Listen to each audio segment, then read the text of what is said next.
Welcome to the Banker Lamp. Please enjoy the video. In this video, I will explain how to adjust a Ford Ranger clutch. First, understand that most Ford Rangers utilize a hydraulic clutch system, which is generally designed to be self-adjusting as the clutch disc wears. However, this doesn't mean they are maintenance-free.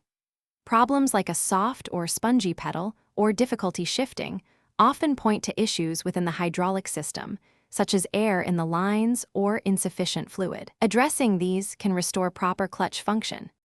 Before attempting any adjustments, it's crucial to check your clutch pedal's free play. You should typically have about 1 to 2 inches of movement before feeling resistance. Next, locate your clutch fluid reservoir, usually near the brake master cylinder, and ensure the fluid level is adequate.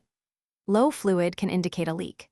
Carefully inspect all hydraulic lines, the master cylinder, and the slave cylinder for any signs of fluid leakage, which can introduce air into the system. If you suspect air in the system, bleeding is the next step. This process removes air bubbles, which can cause a soft pedal and poor engagement.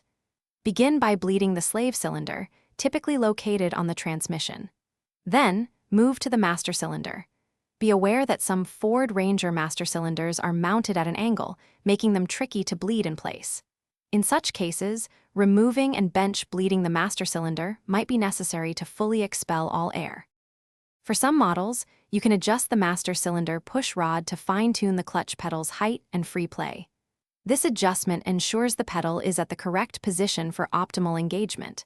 After any work, thoroughly test the clutch by driving the vehicle, ensuring smooth engagement and full disengagement.